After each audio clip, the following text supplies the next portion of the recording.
Hi, my name is Stuart Lesser and I'm married to Ruth Lesser, and we are known to many of you as Ruru and Stupop, and we've had the pleasure of living in Bushy for nearly 35 years now. My feelings over the lockdown, like most people's, are pretty mixed. The emotions, particularly in the early days of watching those awful figures tragically rise every day, are something that we never thought we would experience in our lifetime. I don't want to talk about the politics because there are many people far more qualified than I who I'm sure would make far more educated observations. The only thing I would say that I don't believe how anybody from any party who was leading the country could have possibly been prepared for a situation like this. And one has to admire the bravery of the people making the decisions, because whatever they do, they can't win. They're never going to keep everybody happy, and they're always going to have their detractors. Anyway, enough of that.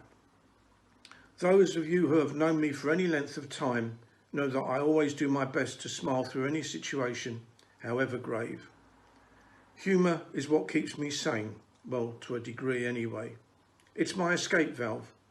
The truth is, I don't know any other way to deal with adversity, and I can tell you it's got me into so much trouble through my whole life. People say that dealing with the pandemic is like being in a war. Fortunately, I missed the last war by a generation, and the only experience I personally have of any war is when in October 1973, having been married for only a year, I volunteered and went to Israel. Israel's enemies must have known I was coming because the day I arrived, they surrendered.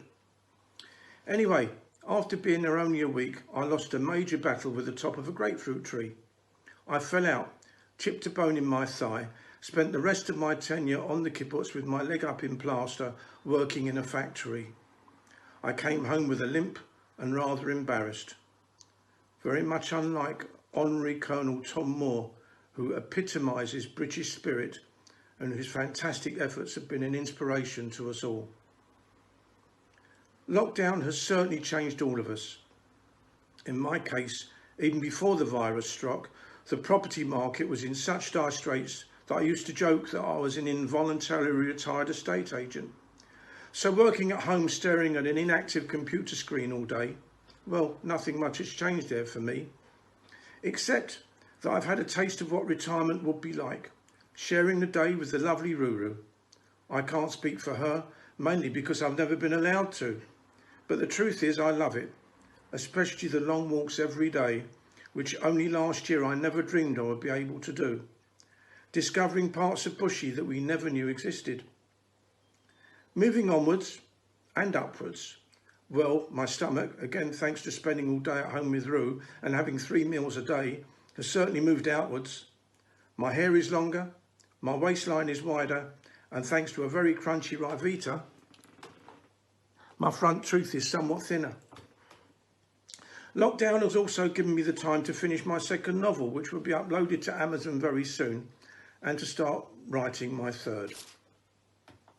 Talking of Amazon, it comes to something when the highlight of our day is sometimes the arrival of an Amazon or even a Tesco delivery. Of course, a major negative is we miss our children, our grandchildren, and our family and friends. Seeing them on FaceTime and on Zoom is some compensation, but it's not the same thing. We're both very tactile people, particularly when it comes to our children and grandchildren, and not being able to be in the same room as them and cuddle them is very tough. But hey ho, I'm an estate agent and the government has said I can now go into a property with a complete stranger. So it's not all bad, is it? So many people have already said what a fantastic job the Rabbonim and the Rebbetzin and the Board of Management and the many volunteers are doing to keep the community spirit alive while the building itself is closed to us. And Roo and I want to fully endorse that. But we of course also miss the reality of the spiritual and the social side.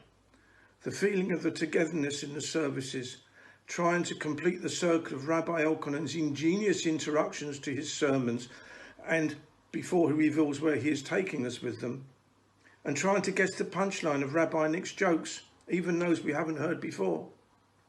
And then of course there is the conviviality of the Kiddush, a chance to catch up with those people who we only see once a week, the whiskey, and of course our fantastic younger community.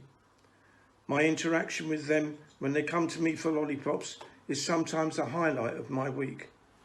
There are weeks when I really don't feel like slapping up that hill, but then when I think about how when I'm not there and I hear afterwards how disappointed the kids were that the lollipop man wasn't in shul that day, it stirs me to make the effort. And I managed to arrive, albeit somewhat late. Now you know how I won my other nickname, Ainkalakanu Man. I don't kid myself that it's me the children are missing, but it doesn't matter to me. If being given a lollipop in the Kiddush is what encourages them to come to shul, it makes it worthwhile for me. And the truth is, I have a really great time with them as well.